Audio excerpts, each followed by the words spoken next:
Welcome back to Overtime Arcade. I'm Charlie, and today's episode is going to be part 4 of our Ms. Pac-Man restoration series. In this episode, I want to turn our attention away from the cabinet and the artwork like we've been doing lately, and turn our focus back to the game electronics. What I want to do today is head out to the garage.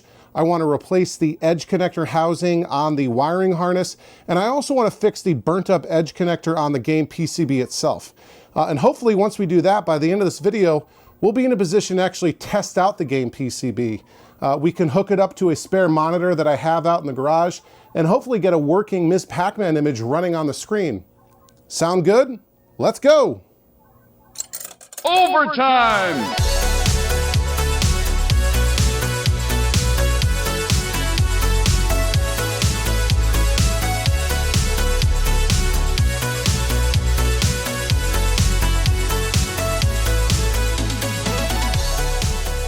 And we're back out in the garage.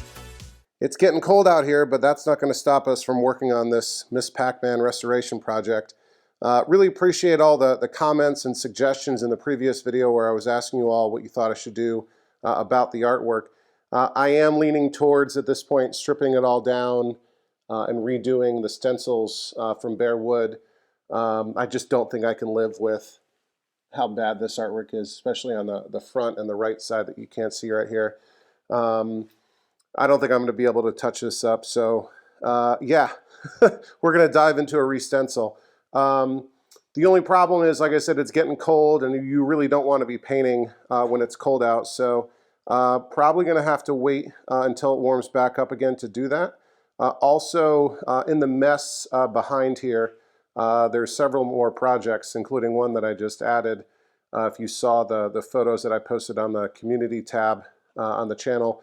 But there's a couple more back here that are also stenciled artwork that's been painted over with black paint, and you know, over the winter we'll strip those down and see what we're working with underneath there. Maybe that artwork can be salvaged.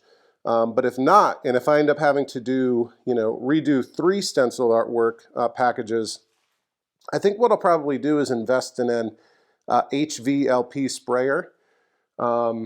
Otherwise, if I'm only going to do one, maybe I just do, you know, spray paint rattle cans. But yeah, so for now, we're going to leave the cabinet alone and turn our attention back towards the electronics. In this episode, what I want to do is 2 things. First, I want to get the harness sort of in better shape. You know, we've got some issues here, you know, some hack jobs with the power, and yeah, I want to repin this edge connector. We're also going to fix the burnt up, you know, connection on the PCB. But we'll start with, you know, this edge connector. So one thing I'm going to do is I want to make sure that, you know, I've got a new edge connector that I'm going to transfer the wires over. I want to make sure that I put everything in the correct position and don't get things all backwards. So I've labeled the original edge connector here with just a label from my brother P-Touch label maker. And what's kind of cool is I'm able to use an NES AC adapter to power this thing rather than using batteries. So I've got the parts side labeled on this edge connector. I've got a new edge connector here from arcadepartsandrepair.com. It is an amp 44-pin edge connector, and I guess the original part number here is 583617-3, which is also on this side here, and it even says amp right there. And I do have this one labeled as well. So what we're going to do is we're going to go one wire at a time. We're going to cut the original wire, crimp a new pin on, and I have a bag of amp pins over here. We'll crimp on a new pin, insert it into the new edge connector, and we'll do that one at a time for all of them. Not every single one is populated, so I don't think there's quite 40, but a lot of crimping to do, so we'll do the first couple together. And there are some issues here. There's this hack, like I mentioned, and there's I know there's a break in the, I think it's the speaker wire that we will redo. So yeah, let's get started replacing this edge connector. I'll set up the tripod and we'll get rolling. Okay, ready to get started here, and right off the bat, we have a mess to deal with. So like we've seen over and over, there was this hack that a former owner put in, I guess, to kind of jump over the edge connector with the power connection here. Yes, we see this kind of wires kind of soldered into the middle of the big ball of solder, just kind of a mess. One thing that makes it a little bit easy, though, is all four of these red wires, it's really red and black, they all sort of go to the same spot, and you'll see that on the actual PCB. They're all kind of connected together. So we can kind of just cut all this off and just avoid this nonsense. And hopefully I've got enough slack where I don't have to extend these wires. So let me cut this very carefully, cut this old zip tie. I'm going to do this without cutting any wires. There we go. And I kind of nicked the sheathing there, but I don't think it went all the way through. So, yeah, we should have enough slack here. So I'm just going to cut away all of this.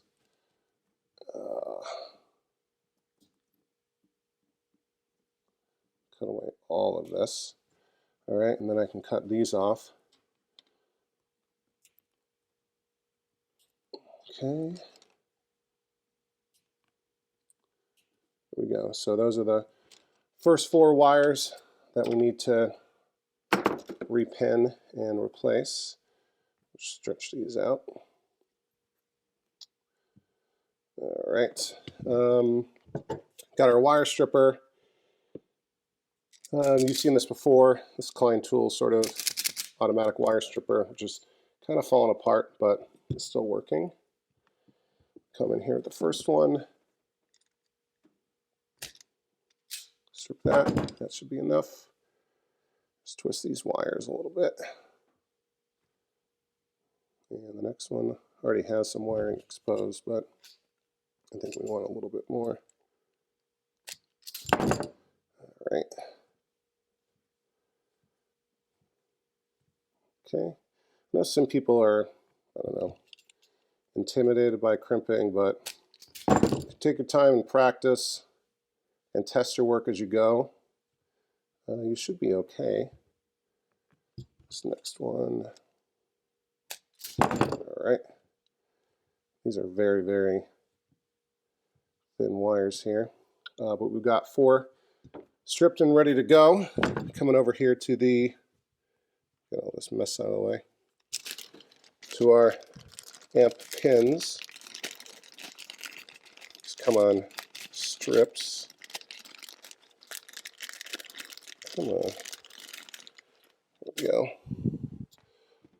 So I guess these are kind of meant to go into a machine for crimping, but I think we can just cut these off, right?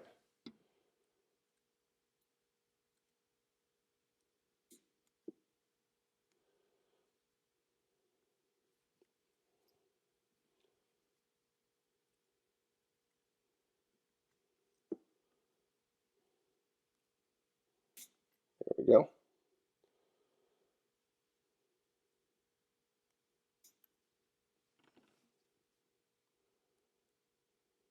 And always make sure you buy extra extra pins, because you will screw some of them up. I don't know how flush this needs to be. Cut off this strip. That should be fine. So you've seen this before. You've got kind of two sets of teeth here. The first grab onto the sheathing, the insulation of the wire. The next set grab onto the wire itself. And with these, we have a little bit of space if we wanted to actually solder them. So I'm not sure if I'm going to do that, but I guess with these, we really don't need that much wire at all. So I'm going to come back and cut a bit of the wire off.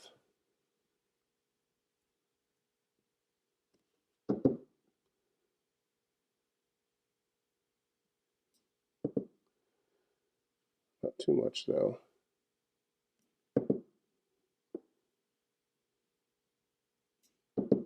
Okay, that should be good. And so again, you've seen this before too. It's our, I guess you pronounce that, IWIS ratcheting crimping tool. And let's see, I guess I can put it into this one. All right, load it up. And we want to get the wire inserted so that, so again, we don't have much slack here to work with, so it's kind of tight. Insert it in.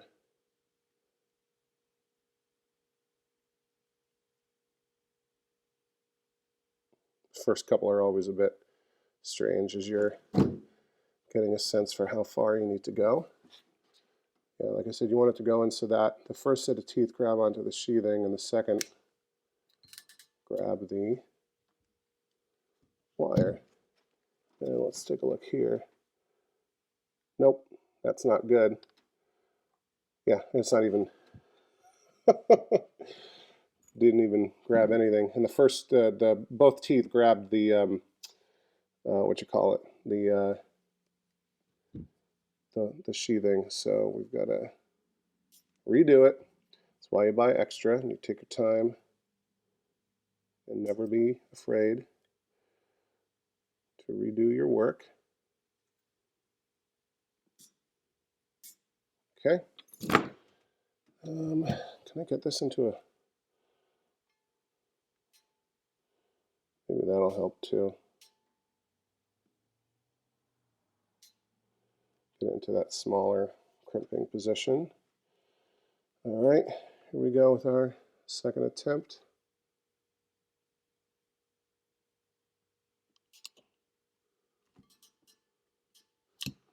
And let's see this one.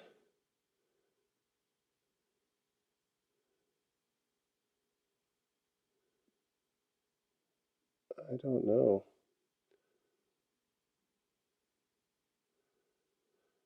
We'll test that in a minute. I still think I got both teeth on the sheathing, which is not what I want. I think these pins work a little bit different than what I'm used to. I'm used to the Trifurcon ones on the, for Williams machines. All right, let's get this. And don't worry, we're not going to do all 40 of these together in the video, but I do want to let you see me successfully do at least a couple of these. I don't think it'll fit into that, will it? No.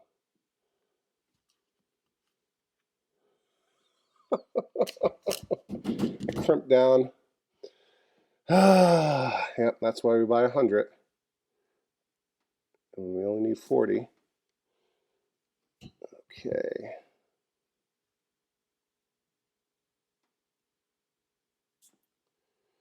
Okay.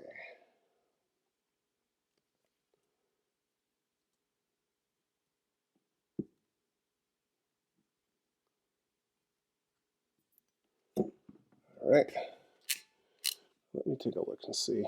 Can I do this in the tiny one? I don't really want to. Let me do it in the second to last one.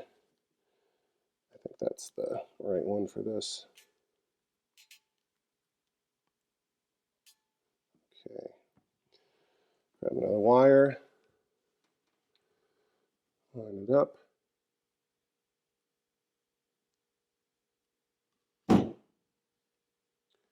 We really only want that first set of teeth to grab the sheathing, and we want the second to grab the wire. All right, I think that's a good crimp right there. Let's do these other two real quick. Okay. See, it's not hard, it's just tedious. You got to take your time. Be careful. And we will come back and test each one of these crimps Make sure we've got a good solid connection. Okay. Again, load it into the crimper.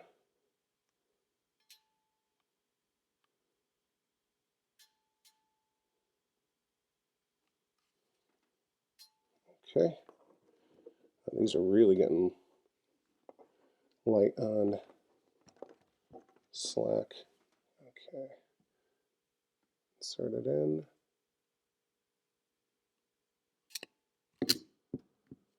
All right, that looks good. Tug it, tug it, tug it. One more. One more.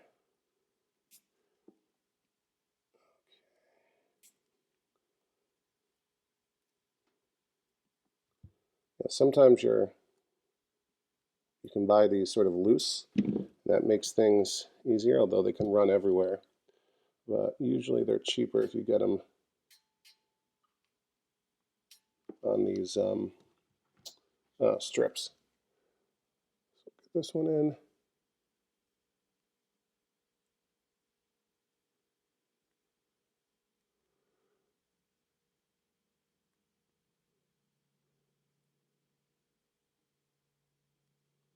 Okay, this one doesn't want to go in.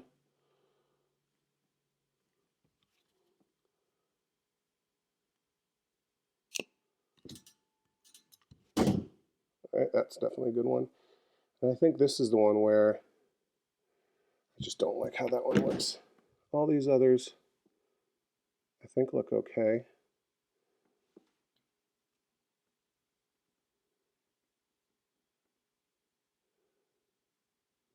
And especially for power, I think I'm going to come back and put some solder on these. Actually, all of them kind of look okay. I'm just looking to see if any of them actually have the sheathing. I don't think they do. So let's do this. Let's get our multimeter set to continuity. And we're going to test these all to the, where they come out on the, I guess, Molex connector, whatever this is. That one's good. And that one's good. All right. So each, they have two go into two different spots. Okay. So I guess we're good. Because these are power, I kind of do just want to throw a touch of solder on them just to get that connection really strong. So let me go and just get the soldering iron warmed up. Okay, I went and threw a little bit of solder on each of these pins here, just sort of where the bare wire is exposed. Just a teeny tiny drop of solder just to help bridge that connection. I forgot to record that, so please excuse me. I'll probably do that with the ground pins too at the end. It's probably overkill in general, and definitely overkill to do it for all of them, but I figure, for these power pins, just want to make sure that connection's good. So coming in, testing continuity one more time. That one's good, and that one's good. Okay, those two have been tested. Push those out of the way, and we'll come back to the other connection. All right, those are good. So yeah, I'll show you what that looks like to throw solder on these pins for the ground wires. And now what we can do is plug these new pins into our new edge connector. Again, we want to be very careful to make sure that we're putting everything in the right spot. And yeah, it should come like this with the sort of leaf side facing inwards. So I'm just going to push this into the first position, and I should hear a click.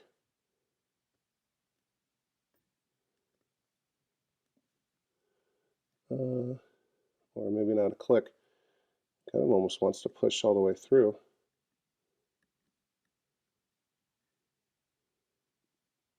Oh, okay, I guess I push in and then pull back. It's a bit odd, but okay. And I don't think it matters where these go. Famous last words, right? So pushing this one in. All right. And then these two, push them through. Again, these are the ones where we have very, very little slack to work with. So this one feels like it wants to go right there. And then this one we'll put right here.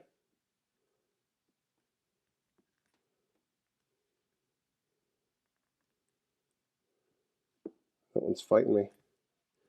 It wasn't quite in the...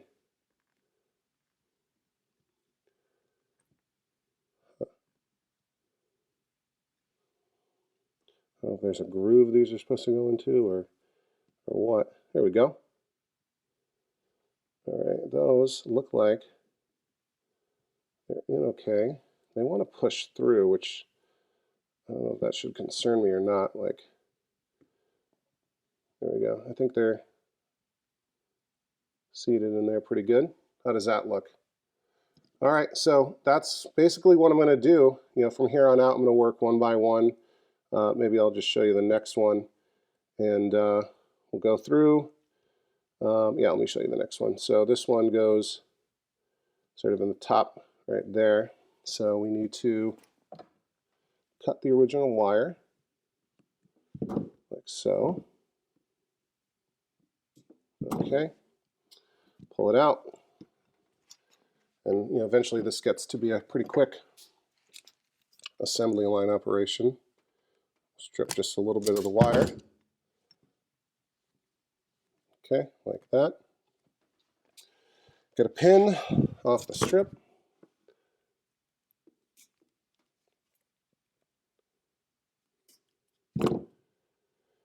Okie doke.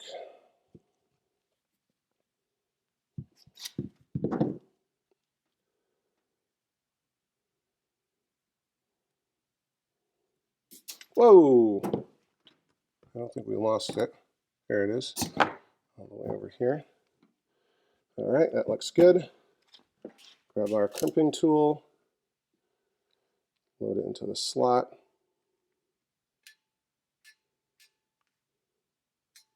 Okay, and we've got our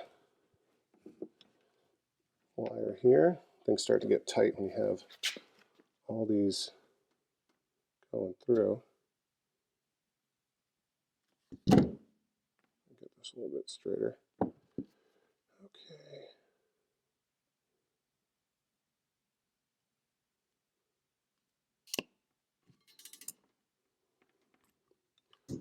All right, that looks good. Let's double check continuity with our multimeter. Let's see, that one's kind of like orange looking. And I think that one goes here. That's not it. More than one orange wire, maybe. Yeah, that one's orange too.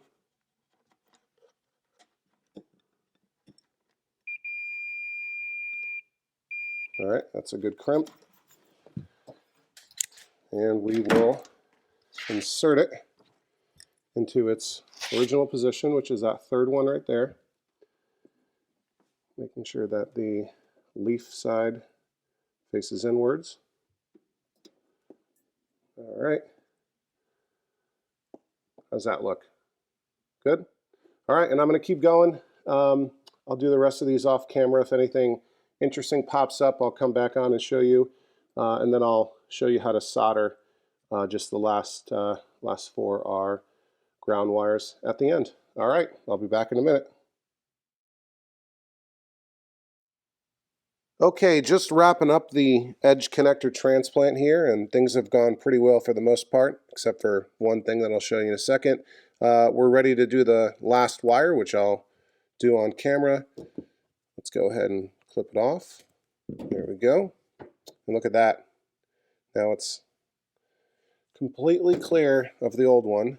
We'll go and strip this wire. You know, when you're doing these crimps, you sort of get into a rhythm and everything starts to go really, really well. Sort of get a feel for how everything goes, you know, the position of everything, where it's supposed to be, etc., etc. And I know I'm jinxing myself when I say that, as we'll have this last one go wrong somehow. There we go.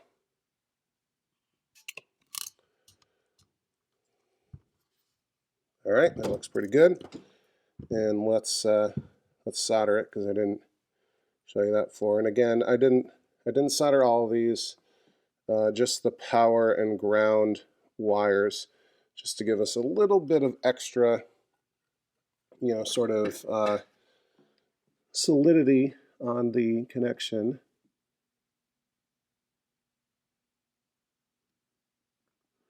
So I think that's good. We just put a tiny bit of solder that we hope connects the pin with the wire. And let me just grab my multimeter. So like I said, I've got my multimeter on continuity. I've been testing continuity sort of throughout the process. I think this one is here, and nope, I was wrong. Must be this one. What am I doing?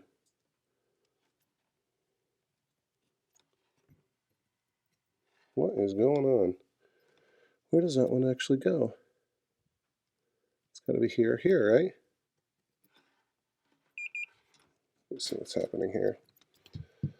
Yeah, so I wasn't able to get a good solid connection with the continuity test on that last wire.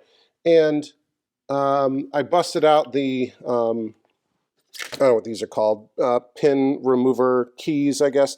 There's really expensive versions of this, you know, that are designed for each, I don't know, manufacturer, Molex, Amex, or Molex, Amp, whatever. Or you can just get these really, really cheap keys that work just as well. So yeah, I pulled out this pin from that connector, and can you see I really don't like those wires sticking out. Unfortunately, I do have an amp pin of the same size, so we're going to go ahead and redo this pin from that connector. So we'll just cut it like that. And this has, you know, two different wires going into the same terminal. So we'll strip them. Yeah, it was really bizarre that I wasn't able to get a good solid test there. So let's see, how's that going to work?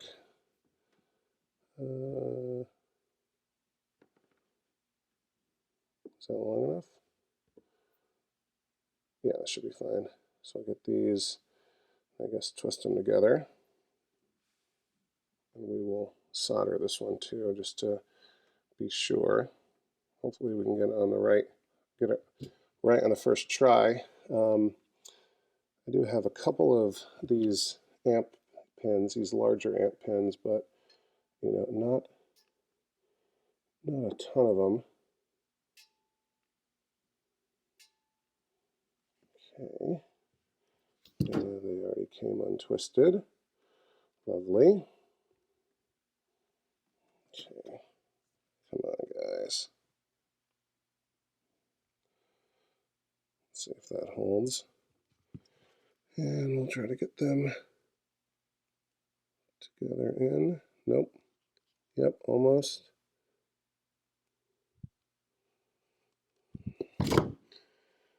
And I've got more vertical room than I do horizontal room, so let's try to do it like this.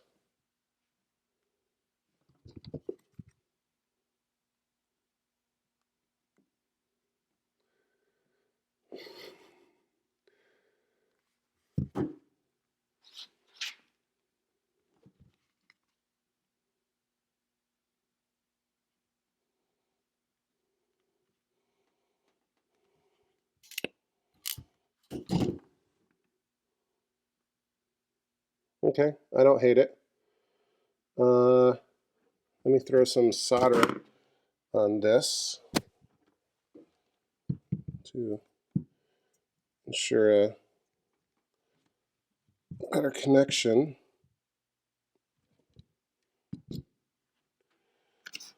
Okay. Yeah, I'm glad I was testing this. So I don't know what was going on. You know, maybe that ground is kind of, that ground connection might be redundant.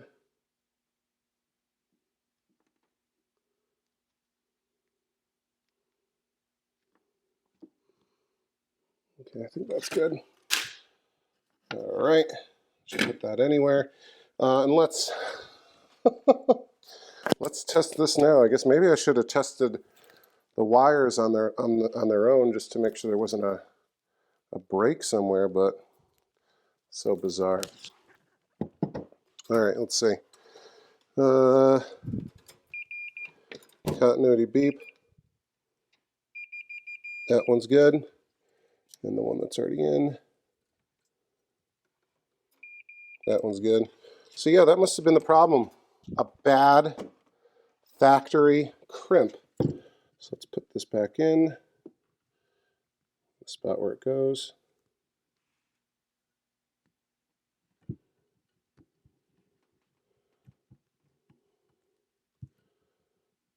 Oh, come on. You fit. Get in there.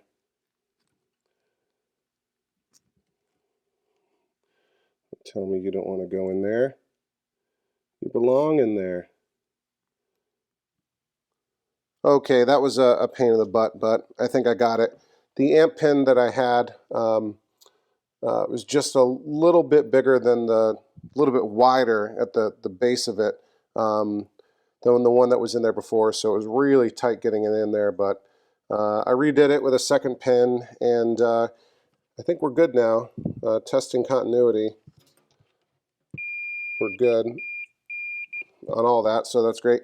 And I also wanted to double check this pin, so connected it to the other part of the harness and ohmed it out, and we're good. Got a good solid ground connection all the way from those pins on the new edge connector all the way to the ground on the transformer, on the transformer assembly. So I think we're in good shape there. So like I said, pretty happy overall with how it came out, with one exception. The pins keep trying to push farther out, right? And I can kind of push them back in, and they click. But what happens is, as all the wires move, they create this sort of tension that pushes them out. So I think what I'm going to do is remove all of these old zip ties and kind of redo them in a way to minimize the tension pushing that tries to push the pins out. So let me go ahead and do that. Okay, I got it into a pretty good state. None of them are really sticking out all that much, and they kind of all move together.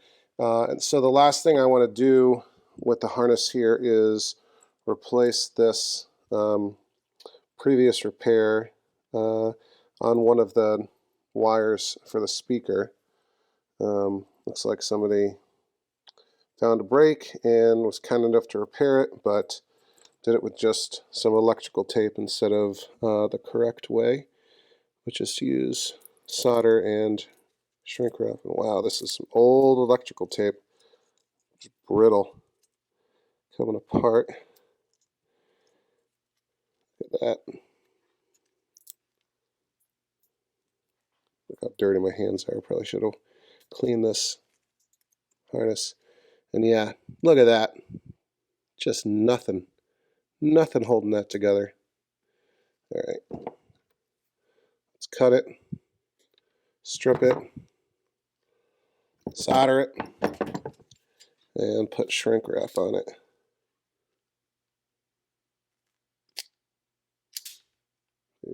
More. Okay. And the other side here. That part doesn't look bad. All right, that's where our repair is going to be. We will put our shrink wrap on first, obviously, because if we put it on after we solder, we wouldn't be able to get it into the position we needed to. Right? So let's kind of twist this here.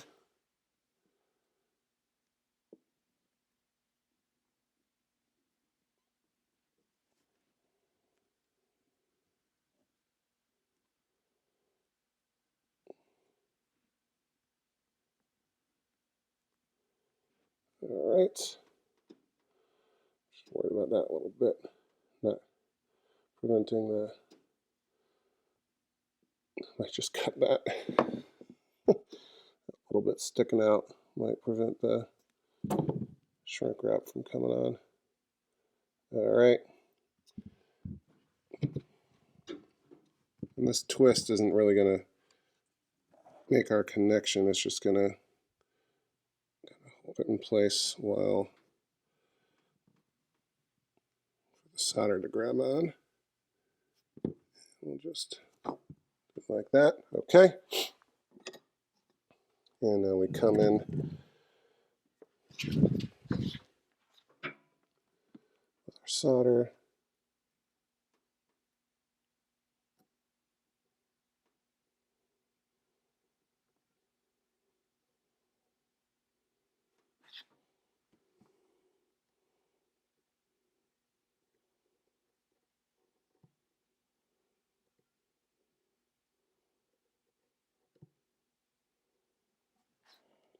Okay. That might be a little thick for the small piece of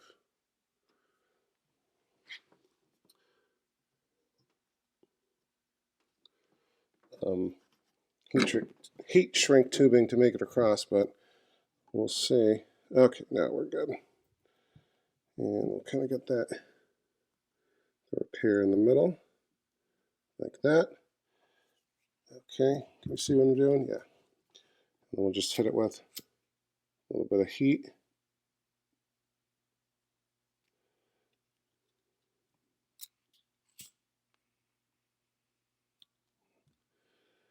All right. That looks okay. And just for completeness, let's double check the continuity. So that is the red and yellow wire for the speaker.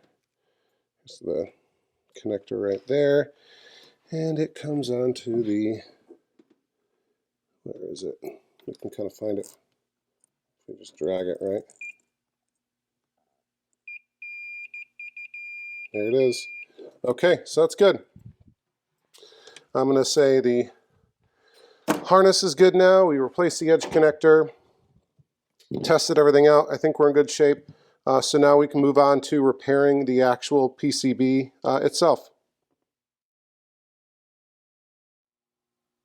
All right, now that I've got the edge connector housing on the harness squared away, I want to turn my attention to the edge connector here on the PCB. And there's actually a couple different things going on the board here that give me a little bit of concern. Somebody's definitely worked on this before. These two chips up here, what are they? 74 LS 367. They look like they've been replaced. Got gobs of solder in a couple different places here, which, I don't know what's going on there. I don't know if those have been replaced. We've got some rust on the legs of this IC here, so a couple different things going on, but first things first, I want to address the edge connector. So I misspoke in a previous segment. This isn't power up here. These sort of double width fingers here is actually ground, and then 7 volts, unused. There's clearly been solder that's been added to these connectors before, kind of sloppily, so we'll clean those up and re-tin these on both sides. And then this has been replaced before. There's some extra copper here. I'm going to remove all this and kind of redo it using a method from Arcade Jason involving some copper tape. So we'll get set up to do that, and the first thing I want to do, like I said, is kind of clean up all the extra solder that's on these connectors.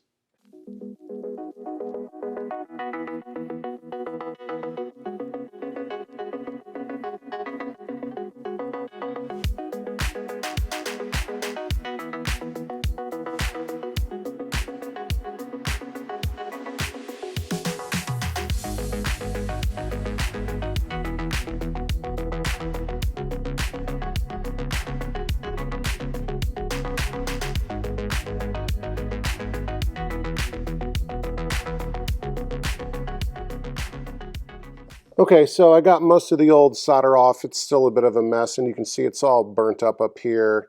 And the original pads or fingers or whatever they're called they're lifting off, so we're going to remove those entirely and replace them. And there's this new copper that's sort of, sorry, and it stinks, the burning smell. And it's sort of this extra copper here sort of wrapped around. So I'm going to flip it over, continue removing the solder from the other side, and then we'll completely rip this stuff off and repair it properly.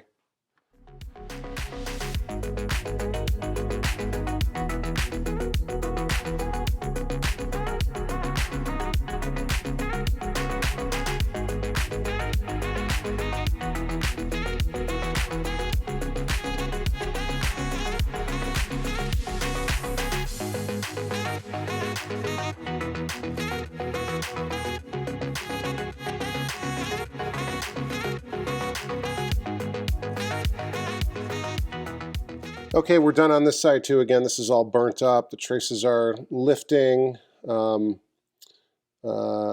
rest of these don't look so bad. We'll re-tin them and take a really close look and see if there's any that do need to be replaced. But most of our attention is going to be spent down here. And here's the this piece of copper. I don't know what this is. Some leftover from some sort of component strip or something that they were using for that. But yeah, so what we need to do now is sort of clean this up. So let me see if I can come in here with my, I don't want to pull this up all the way at the board. Let's cut this here.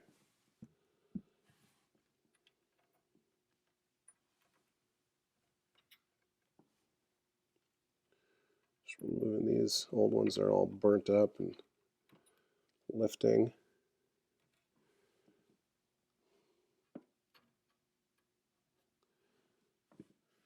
Okay. And we'll flip back to the front side. Do the same over here. This is all nasty.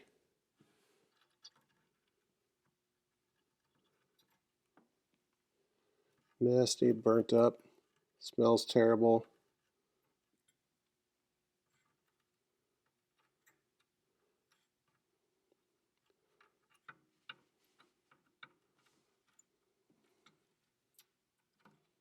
Okay. How about this one too? Okay. Whoa.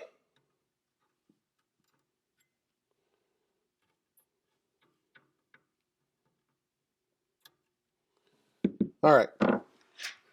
Now, what we need to do is find some sandpaper. Where do I have sandpaper? Maybe over here. Let's see. Sandpaper.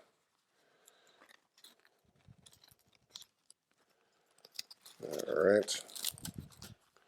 Grab a little bit of, I don't even know what this is, 220 sandpaper, little piece here.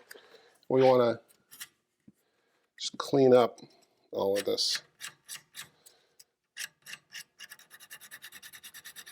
Get all this old burnt mess off.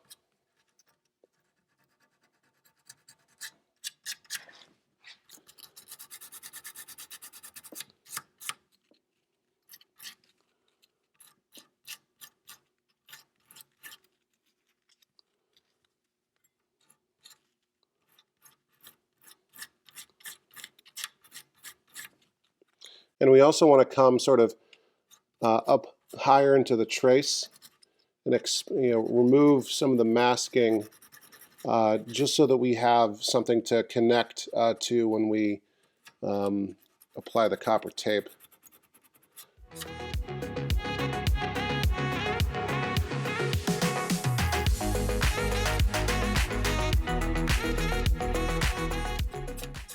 All right, I think that looks okay there.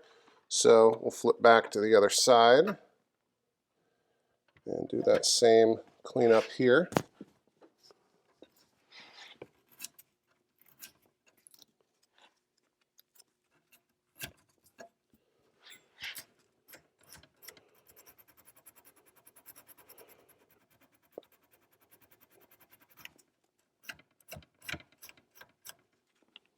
And since we're using the method that will actually have tape that wraps around onto both sides of the edge connector, which you can only do when both sides are electrically linked and identical, like ground wraps all the way around, and these 7-volt connections do as well. I do want to get the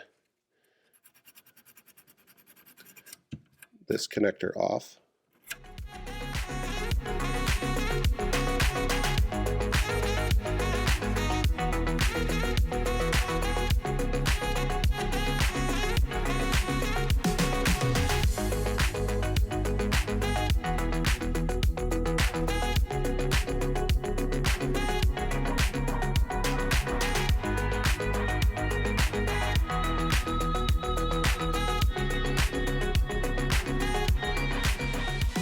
Okay, I think we are in good shape there.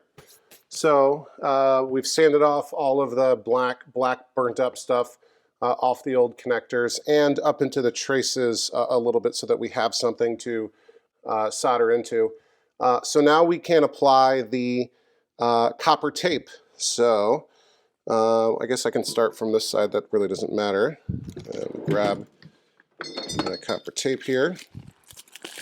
You can buy this on Amazon. Okay. This is 3M electrical tape, and it's actually made of copper. I got a brand new fresh roll here that I need to cut into. But basically, it's adhesive copper tape that you can tape right onto the edge connector and sort of use this as a new connection. All right, so I'm just going to cut a piece here. You want to cut it long, more than what you need. You can always take off excess. You can't add more. So this will be plenty long enough. And we're going to wrap it around both sides. Let me peel the backing off if I can get it started. There we go.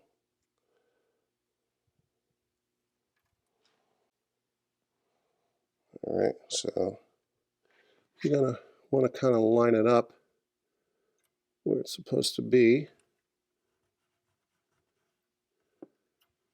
Okay, press that down, and we'll flip the board over. And we'll do it on this side too.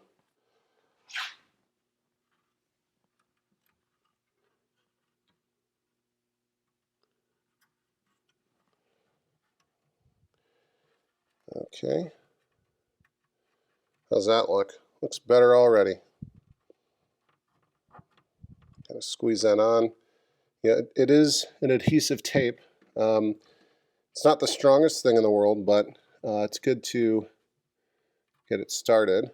And since this is a double wide spot for the ground, I don't need to cut it back at all. I don't need to narrow it a bit, but I do need to trim it back on top. So give me a second. Let me find my good X-Acto knife. Okay, found my X-Acto blades. I hide them so that my kids don't find them, and apparently I must have hid it so well that I had trouble finding it too. So we want to cut this back.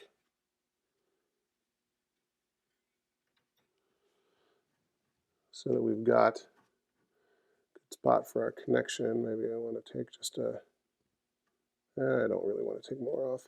So we'll be able to solder this in place here. And we'll flip back to the other side yet again. And we'll trim it back here.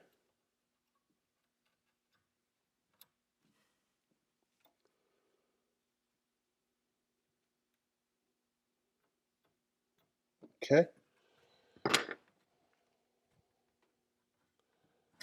That looks all right. So we've got that trim to fit. Put the cap on the X-Acto blade so that I don't injure myself. So again, sanded off all the black burnt up stuff off the old connector and up into the trace a bit. We applied our copper tape and we trimmed it to fit the original size. And now what we're going to do is we're going to do this on both sides. We'll add a little bit of solder, or excuse me, a little bit of flux. All right, and we're going to solder a bridge from the tape to the trace. So we want to get this sort of back end connected to the trace here. So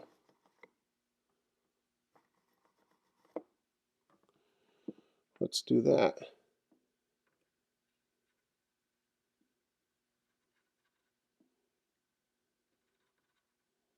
All right, so that's good there for now. We haven't cleaned it up yet. We're making this, we're making our connection. Flip back to the part side. And we'll do the same thing over here.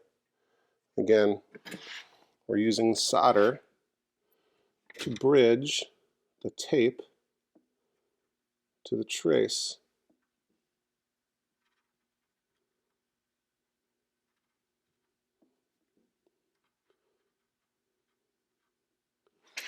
Don't really like this connection here, lack thereof. You know, I just don't like how that's looking, so we're going to redo it. We have that luxury. Yeah, we'll take that all off and just do this over again.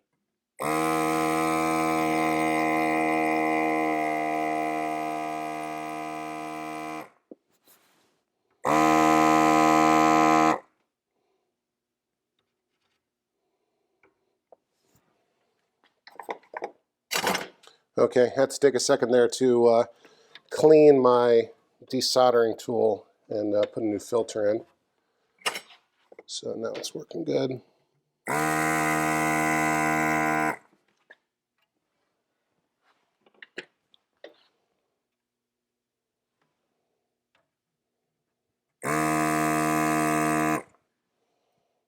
right.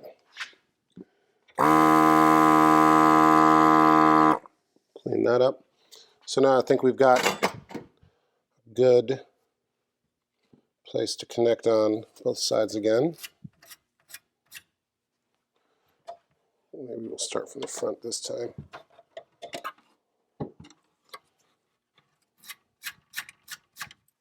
Okay, we'll grab a new piece of copper tape. right about there. Peel the backing, if I can get it going. Here it comes.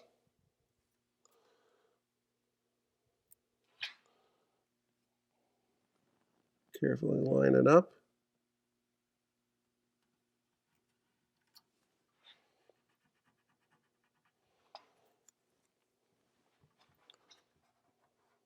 Press it down.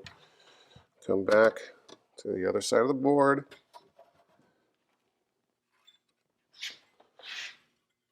Pull it tight. And press that in right there.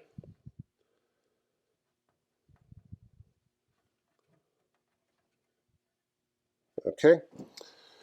Grab our blade. Peel it back a little bit until we have the traces. All right, that looks much better. Look at that. Do it on the other side.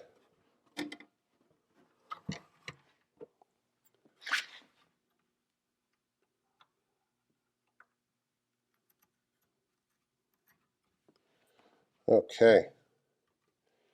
Now I think we're cooking. All right. Cap back on the X-Acto blade. Move some of these tools out of the way. And now we will again apply solder to bridge the tape to the traces.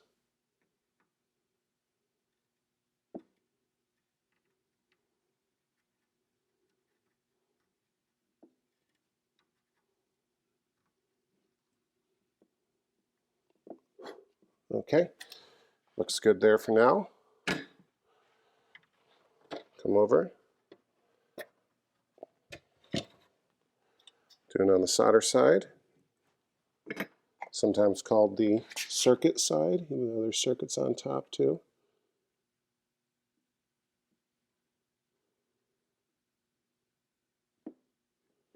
Okay, so now our tape is bridged to the solder, or to the trace.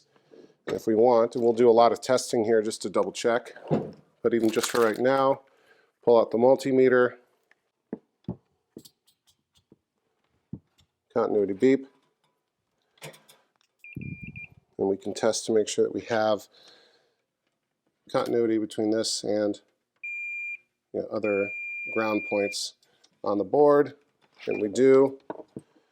Even though it won't matter, we'll come around to the front.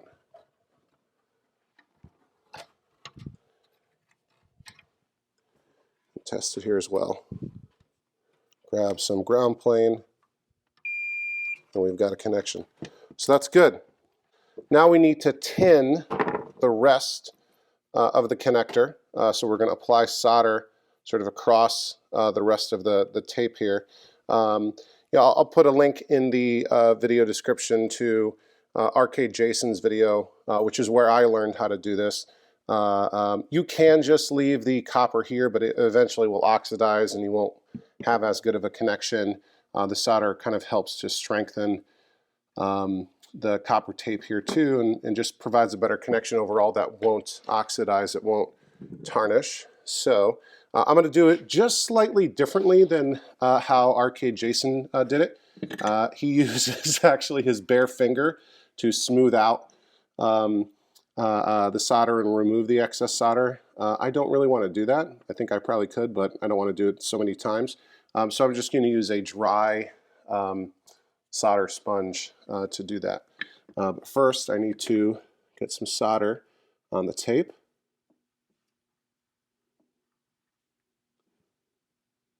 Cover it all up.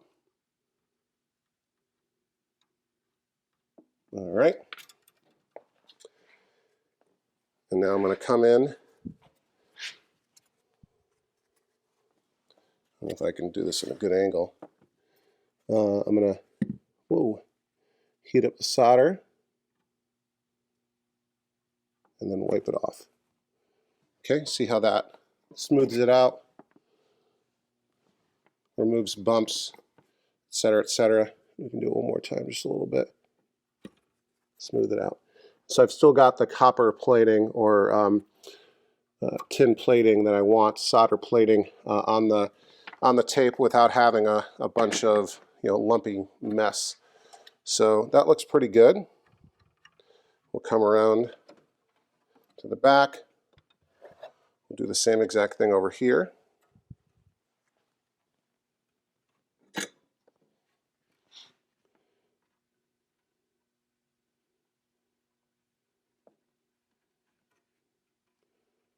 Got a bunch of solder here.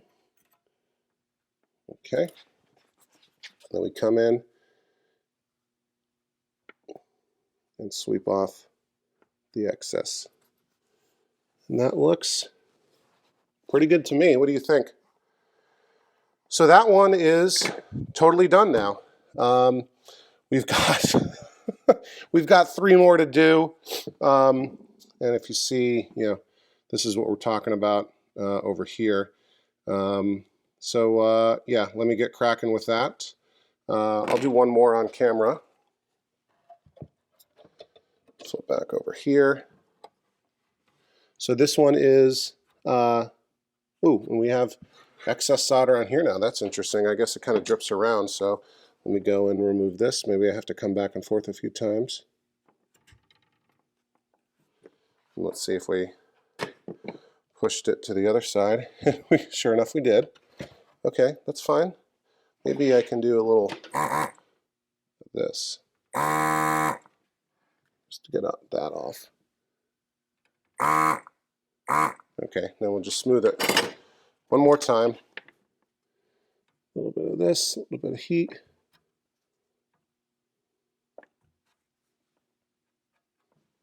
Let's see what that looks like on the front.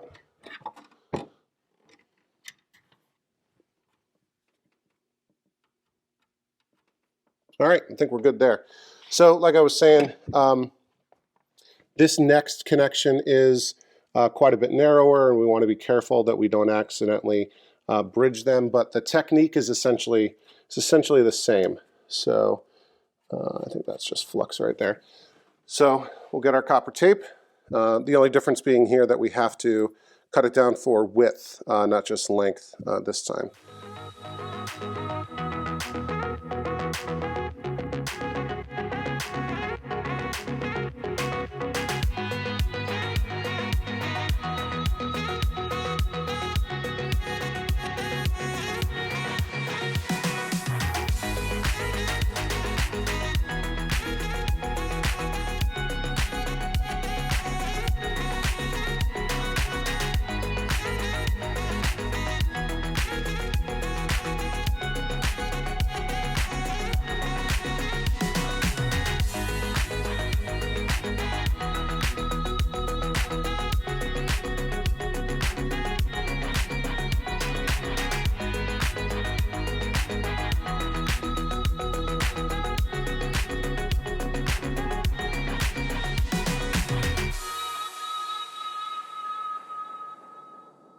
Okay, I went ahead and actually finished fixing all of the connectors on the edge connector here, including one additional one down here that was lifting a little bit on one side. I think this is one of the 12-volt connectors. So I think we're in good shape. If you look at all of them, they look pretty good. Certainly not perfect, but 1,000 times better from the mess before that was all burnt up.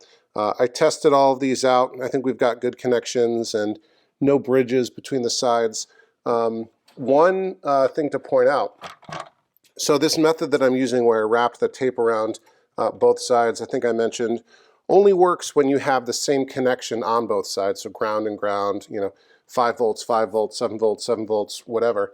If you have 2 different connections on both sides, this method isn't going to work. You can't just wrap the tape around both sides. You have to take a different approach. So, so looking at the pinout, sort of, working from the top down here, I guess, left to right on the part side, this sort of double wide connection is ground, right? And it's ground on both sides. And then we have, I think, 7 volts sort of wrapped around, 7 volts wrapped around. But this next one isn't, and this one needed to be repaired. I guess it was sort of adjacent enough to the the heat being produced by the resistance on the 7 volts or whatever that it burnt up to. And it's not the same on both sides. One side is, I think, the coin multiplier something or other, and this side is not the same. But fortunately, this side isn't actually used on the part side. It's not connected to anything anywhere. And I confirmed that sort of looking here at the old edge connector housing. That's really 5 spots down. So 1, 2 for the double, 3, 4, 5. And that one is indeed empty. The original edge connector, if this will focus, you see there isn't a pin there on that 5th position. And so that's how it is on the new one. So that's going to be just fine. So I could wrap it around and not have to worry about, making a connection on both sides that I don't want to be there. So there's probably a couple more things I want to address on the board. Like I mentioned, got some rusty legs on this IC. I want to double check and make sure this is, the previous work is good. We had some globs of solder. I don't know if that's factory or what. So there's probably a couple of things that I want to take a look at. But I'm eager to test this out. Like I said, I bought this as a working blind or a playing blind game, which means the board was doing something enough to produce the game sounds. Yeah, let's test this out. I'm going to do some cleanup, and then I'll grab a monitor from somewhere and get this on the bench and see if we can get Pac-Man on a monitor screen. All right, and here's the moment of truth. It's time to test out this PCB. I've never seen this game working. Like I said, when I bought it, it was told to me that it was playing blind. So with the repaired edge connector, I have the harness plugged back into the PCB. It actually went on really kind of tightly, so I'm glad I really didn't add any new solder to those other pins. So got the PCB plugged into the harness. The harness is plugged into the transformer assembly. I grabbed just a crappy 13-inch G07 monitor out of a project cabinet. I don't even think the monitor's really working perfectly. And please excuse the janky setup I have here for this test. But it's up, it's on, and let's take a look at the screen. And there we go. That looks like Ms. Pac-Man to me. Obviously the horizontal centering is off. I've got a very flaky sync on this monitor, but it's working, right? So here's proof that our PCB is functioning, which is a relief. So I've got a working PCB. We've repaired that edge connector, both the housing on the harness and the actual finger connectors on the PCB. There's a couple other things that are a little bit questionable on the board, but I'm going to leave well enough alone for now and not mess with those. Here's proof that the transformer assembly is working properly, and yeah, the proof's in the pudding. We've got an image on the screen. I don't have a test speaker. I don't have a test control panel set up. We'll be testing the rest of that eventually, but we've got a video signal coming off of this PCB, and it's running on a monitor. So that's great progress as far as I'm concerned. So I think on the next episode, what we'll do is probably turn our attention to the monitor. We'll pick one of the monitors to use, either that Cortec KTN 2001. Oh, look, we got the speed chip here. Look how fast Miss Pac-Man's moving. So either the KTN 2001 monitor that came with this cabinet, which is obviously a more recent replacement monitor, or a K4900 or a G07. So we've got a couple options. I kind of want to go with one of the more older monitors, right? Makes it a little bit more authentic. I think these came with either a 4900 or a G07.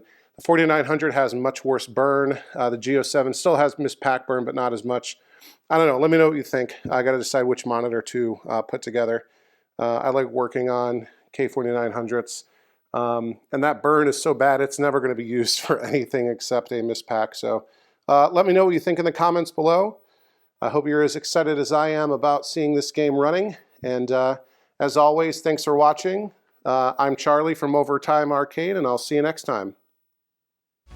Overtime!